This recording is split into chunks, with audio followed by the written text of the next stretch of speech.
So let me invite in Melissa Lowry, who's the VP of Marketing and Branding at Early Warning, which is the parent company for Zelle. Melissa, you there?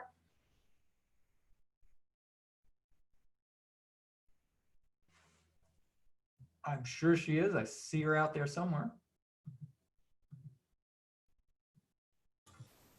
Oh, there you are. Hi, Melissa. Sorry, at that right as you said you were introducing me, it said rejoining and everything kind of just to make it exciting. Melissa, where do we find you today? I am at home in San Francisco. What's the weather in San Francisco? September's pretty chilly there, isn't it? Yeah, usually September's pretty good. It's a little foggy out there, but that's pretty classic San Francisco weather. At least the smoke is way better now. That was rough for a while there. So Melissa has been with Zelle for several years, and she in fact helped launch the Zelle brand for Early Warning back in 2017. Before that was at Wells Fargo and at Lehman's. Melissa, let's start out by defining what Zelle is, because unlike a lot of the P2P brands that we know of and have gotten a lot of press in the last couple of years, Zelle is constructed very differently and comes from a different source. Yeah, absolutely. So I mean, it's person-to-person payments, so it's an easy way to send money to friends and family and others you trust, but you can do it right from your banking app, and that's really a core differentiator for us. You don't need to go download another app. If you have one of the hundreds of banking apps that we partner with, you can just go to that existing mobile banking app on your phone and you'll find Zelle in there. Which we think is a really core differentiator and something that's important to our users, that the security that banks have already invested in their apps, being able to go there and your bank already has your information. It's just a very convenient, secure way to use P2P. And the other core differentiator is that the money will go directly into the recipient's bank account in minutes. So Steve, I can send you money for your birthday, and then you can immediately go and use your debit card online and buy what you really want. So it really enables people to use that money in other areas of their life really quickly. Now, does that model, it seems to me, would then mean that you have probably a very different marketing approach and media plan from most of the P2Ps. So maybe let's talk about how your approach is different and where you tend to allocate your resources and how you acquire customers. Yeah, great question, because yes, it is definitely different. We are in this great position where we can partner with our banks and credit unions to offer Zelle, to have them help do a lot of the heavy lifting on the marketing as well. So typically I'm sitting at the top of the funnel with my media plans to generate awareness of the Zelle brand and help educate that you can use it in your banking app across hundreds and hundreds of banking apps. And then my partner banks and credit unions, they can really come in and do the heavy lifting on the customer acquisition. Because I try to tell everyone, look for Zelle in your banking app, get you over to your bank, and then your bank can give you more of the details and really target their customers to get them using Zelle. So it's a very strong partnership model, which is great and beneficial for me, but also has its challenges to make sure we are cohesive in our messaging across all those different touch points. So that's a big area of focus for us as our partner marketing group. Do you find that since you're up against a lot of the upstart P2P companies that sort of have a lot of street cred among the kids, as they say, what are some of the key branding challenges for you then when you're taking on these other brands that have all of this cachet, and you're the bank brand? You know, you're the one that's tied to the banks as we've known them until now. So what's the key challenge for you as a marketer in terms of, say, your messaging or what you have to break through? Yeah, it's an interesting question. When we were first thinking about launching this brand, we were trying to see how we could leverage the benefits of being associated with the banks with also a standalone brand that could maybe bring a little more innovation and fun and excitement that maybe you couldn't do as easily with a really established bank brand. So that was one of the things we were trying to achieve with a name like Zelle and with our purple color and our ads feeling a little more fun and quirky than maybe the standard bank ad. So trying to leverage that bank credibility in there, but also bring in that fresh, fun perspective with the Zelle brand was really the challenge we were trying to overcome with what you're describing, that no, we're not just your normal bank brand. We're tackling things in a new, innovative way. while leveraging that credibility of the banks, that we're also not some brand new startup that you may not trust. Moving money is important, and you want to know it's going to go where you want it to go. And so being able to work with the banks was key for expanding to a broader audience besides just the kids. Yeah, being cool and secure, traditional trust, and yet hip at the same time, that's quite a needle to thread. Yes, it is quite a needle to thread. But one of the things we talked a lot about when we actually launched the brand was, especially this was a few years ago, was that we wanted to expand beyond the millennials or Gen Z, that we wanted to move P2P to the mainstream. We wanted, that 55-year-old sending money to their kid in college to be comfortable using this. So we had a little bit different way in, where we didn't have to have the same cool street cred, but we still wanted to come across as innovative, but something that even your mom would feel comfortable using. Before we launch into talking about the campaign that you've come up with and the thinking that went into it, tell us a little bit about where things are in the market in terms of market share and demo shift. I mean, are you capturing that older demo? Are you where do you sit in the market? Yeah, so I can't share market share, but I can share some volumes with you. So in the first 6 months of 2020, $133 billion were moved across the Zelle network on 519 million transactions.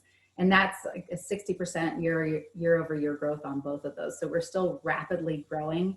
But it has been really interesting. The data has been fascinating this year with just how the impact of the pandemic and how people are using P2P a little bit differently. We see a lot of people using Zelle to pay their rent. We saw that before. We continue to see that, but we're also seeing there was a big spike in our memo field analysis around groceries.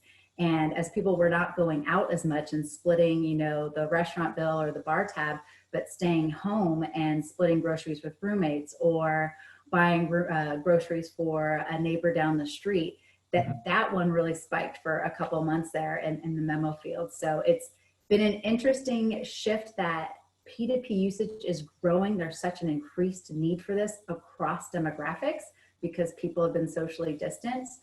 That there's a need, but those needs are shifting a little bit during this time. And we want to be there for people and help them understand, if they're new to P2P, they're new to this service, how they can use it safely and feel confident. But I know, are you hitting that older demo? Do you feel like you're succeeding in penetrating that older demo? Because I only find out about these brands, and I'm an old fart, and I only find out about these brands when my daughter insists, "Why aren't you on this now?" Yeah, no, so we definitely are, and I think that really comes back to that partnership model we have with the banks and having this available in your bank app. That it has been tricky for me in our network level advertising to effectively target that 55 plus age group. That's where my bank partners really come in, where they're able to really effectively communicate the message of Zelle in that targeted way to an audience that's much more receptive to hearing about it from their bank. So we've definitely seen a strong growth in the 55 plus market. And especially in the last 6 months, there was some of the recent months when we looked at the data to see how that demo looked compared to our overall portfolio. And it was definitely over indexing. It was growing faster than what we'd seen in previous months and years. So you're in a bit of a privileged position of being able to sit on the top of the funnel and being able to carry the branding message, and you've got these partners who are able at the bottom of the funnel who are able to push people into conversion. So let's see. I want to show the campaign that you're running or that you're launching, and then we'll talk on the other side. Let's drill into it, the decisions you made about messaging and timing.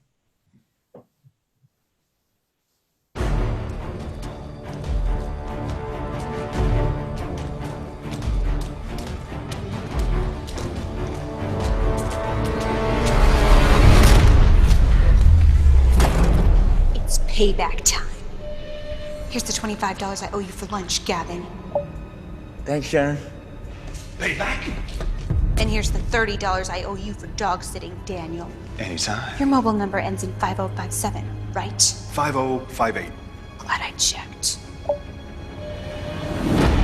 It's payback time. Here's the $65 I owe you, Jason. Appreciate it. Got anything for me? When I pay people with Zelle, it's like I'm putting money directly in their pockets. And I don't know you or your pockets. I'm late for Pilates. Only use Zelle to pay those you know and trust. Pay it safe. You took an interesting creative approach to this. Yes. So, and not only that it's a fun commercial, but that in terms of emphasizing a particular aspect of P2P payment that one wouldn't necessarily expect from this category. So tell us a little bit about the thinking that went into this. Yeah, absolutely. So kind of with what we were talking about before, that P2P is rapidly growing and it's getting into this older demographic. It's in the mainstream audience, but it's still a relatively new technology to a lot of people. It's not just those tech savvy early adopters that are using this. So we were starting to see in the middle of last year, so like summer of 2019, that there was a need for more education. We actually saw in a survey that 50% of first-time P2P users were aged 45 or older. And then we were also seeing that strong growth in 55 plus, and just, we wanted to make sure people understood how to use P2P safely. And how to avoid scams, because we were definitely seeing different places where scammers were taking advantage of people across the category. So we decided to take a little bit of a risk with doing a proactive educational campaign about these things. So we had to be really thoughtful about how we did it. Because when we first brought it up to some of our partners, they had similar reactions to some of the questions you're asking of, why would you do that? If this is new to people, don't want to scare them off. But we really wanted to do what we could to help prevent scams and fraud, at the same time build trust in the brand. So the approach we took, and then I can talk about the messaging a little bit too, was, okay, instead of just telling people what to do, if we show them a story, that could be much more powerful and hopefully empower these consumers to make smarter decisions without them feeling like they're scared, or they're actually being educated. If it comes across as more entertainment, then they're following that story, then they can feel confident in what they're doing.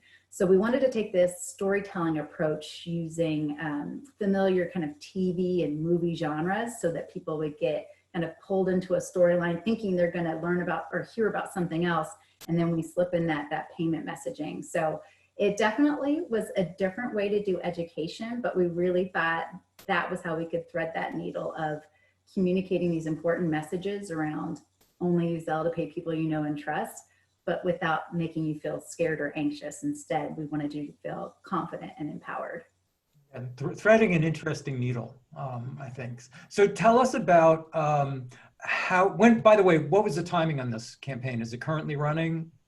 It's not running right now, although we'll likely bring it back again. We did a test of this campaign in late November, December of last year, because we really wanted to make sure that we felt good, that we could be effective in communicating these educational messages while increasing trust in the brand, not scaring people off. So once that went well, we wanted to run it in mid-March to late April of 2020. So we'd already decided on that time frame before the pandemic happened. And so then that caused us to rethink everything. Well, why so? In fact, that was my last question to the last group was whether this is an environment for branding or not. And I'm curious about how marketers are thinking about this environment in terms of what's the right messaging and what's the right behaviors you're trying to get from people right now. So it was, for us, when we first quickly took a step back, because everything was just so crazy, and rethought everything about the plan, from the media channels, the messaging, the creative, the timing, like, should we even launch this? But we saw that the need for that education was more important than ever. Scammers were finding new scams, but they were really taking advantage of the confusion during that time, people's emotional state. We realized that was not the time for us to back off of that messaging, and that people still really needed P2P, that we could really help solve some pain points in people's lives. We felt it was still the right time to be proactive with our message, and that it was still really relevant and the tone could still be okay. We had to be really thoughtful about that, but we did do a couple of things. One, as we looked at our media channels, our test campaign in late 2019, We were mostly digital video, but also in cinema. And obviously cinema was no longer the place to be in March, April. So we pushed that out. And we also dropped one of the ads that you didn't see. We had an ad that focused on ticket scams, and suddenly there were no more ticket scams. People were not going to concerts. So we had to make a few adjustments, but that core message of how to be safe using Zelle, we felt was still just so important during that time. What was the targeting and media strategy, or what is it now? So you've got, some of the venues that you had for this have dropped off. Are you using linear OTT as well as digital video? So what we ended up doing, we made a few shifts from our test campaign, but really just narrowed our partners, because it's still a fairly targeted campaign.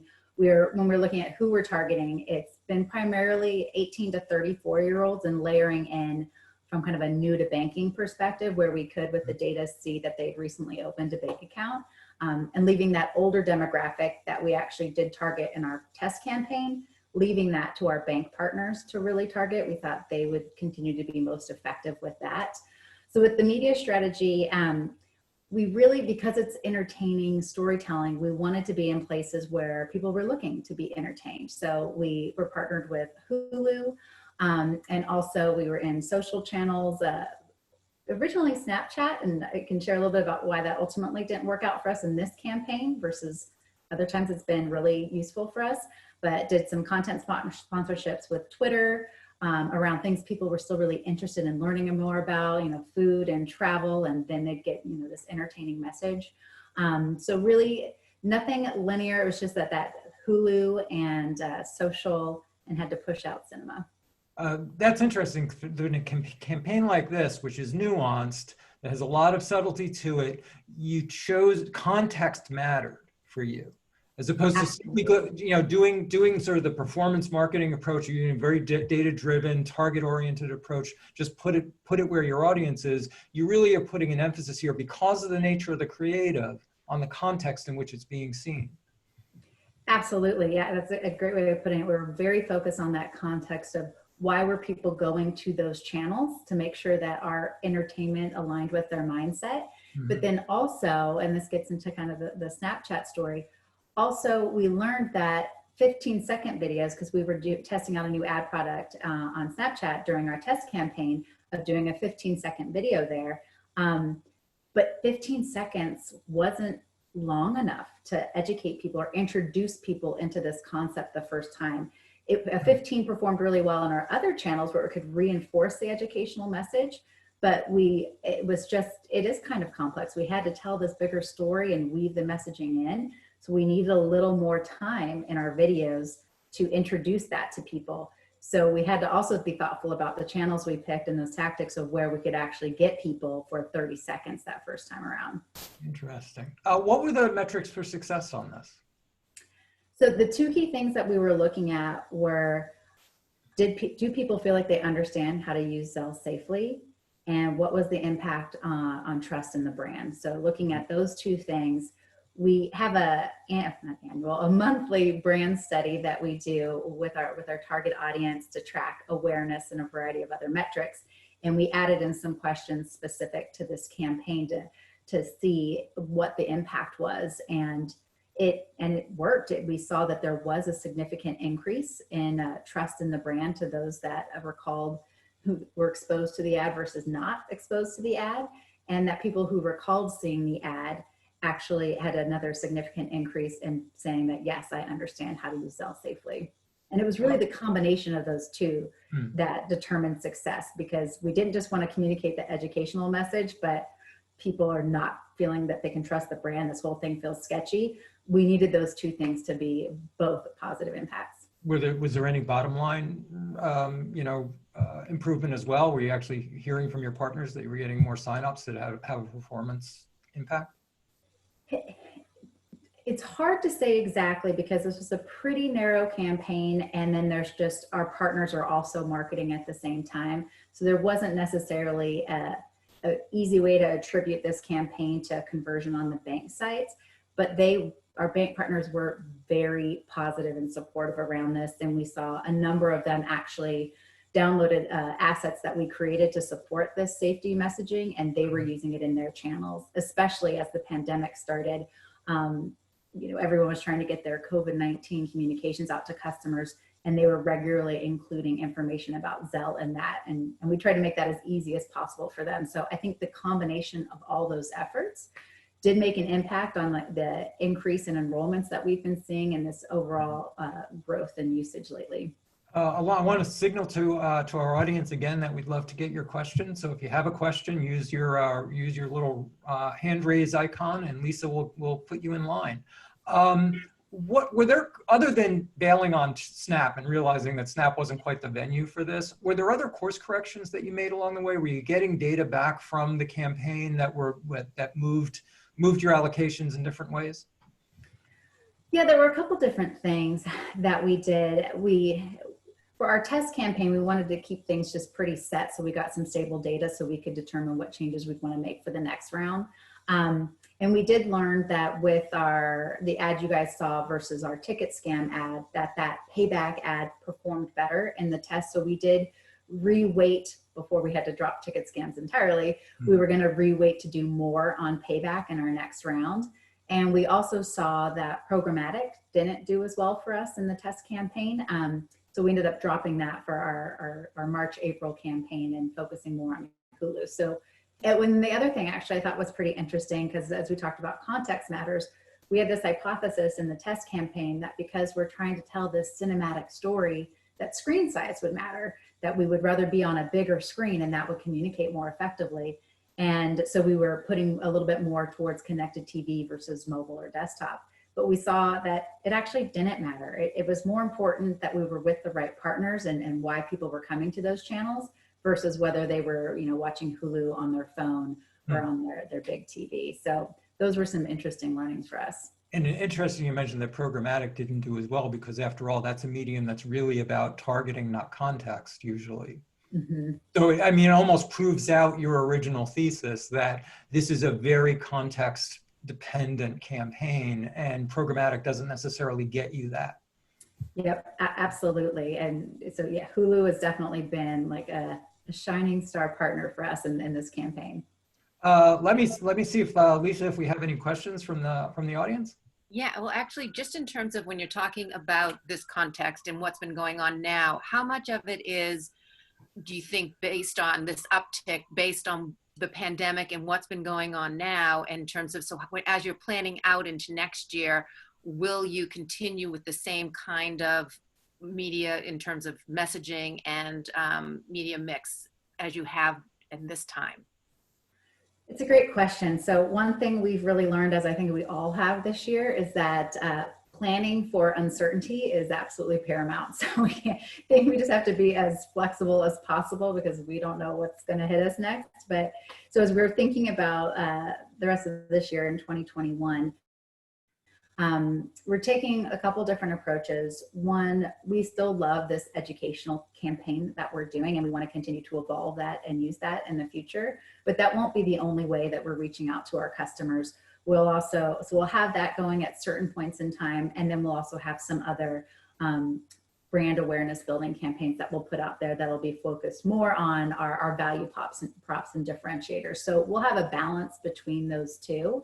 And when it comes to the media mix, we've loved cinema and out of home combined with digital has been really impactful for us in the past. So even now we're strategically finding with our outside of our educational campaign, but for our other campaigns, where we can get back into doing that and being really thoughtful, particularly with out of home, of where it makes sense for us to be there. But yeah, the key for us has really been building as much as possible flexibility into the partners we're selecting so that we can shift if it's no longer a relevant channel. Yeah, and also someone wants to know in terms of measuring trust, how big of a part did that play into this, and were you able to do that? Yes, so the measurement of trust was really some questions that we added into our brand study, and really looking at also kind of some baseline trust, brand equity measurements that we had around trust, and then narrowing it on people who had been exposed and not exposed, and seeing that significant lift. So that was really, really important to us, and seeing that through our brand study, that we could move the needle on how people felt about the brand, particularly around that trust metric. Because as I mentioned before, if we weren't seeing that, then we wouldn't necessarily give up on this entirely, but I think we would revamp how we were approaching it, because we still think education is important, but obviously doing it in a way that people feel good about and not scared about was really key. And not just one will follow up with that. In terms of your partnerships, did that, do you think, help a long way as in terms of, creating that kind of trust? I think the partnerships is a key piece. It's two parts of it. One, just how we tell the message in these ads, where people come away feeling like, oh, Zelle cares about me. They're on my side. They want me to understand how to do this right. And then I think having the benefit of our bank partners also then getting out there with safety messaging and adding another layer of credibility, I think all of that really works together. So for us, especially when we had the banks helping us out in the March, April time period, I think that went a long way towards people feeling like, oh, I've heard about it from my bank. That feels trustworthy. I saw this ad where, gosh, they really feel like they're on my side. All of that, I think, helps drive that increase in brand trust. Got it. Well, Melissa, for an event that has been 2 days with the theme of trust, I can't think of a better way to end it than on this note of how you measure trust. I think we nailed the landing. Melissa, thank you so much for bringing us into the thinking behind this campaign. I think both the ways in which the creative was nuanced, but also this thinking about context is so important. And I'd love to see more advertisers do this in the future. Think this hard about a campaign, but also think more carefully about the ways in which it's received. So thanks very much. You're so welcome. Thanks for having me.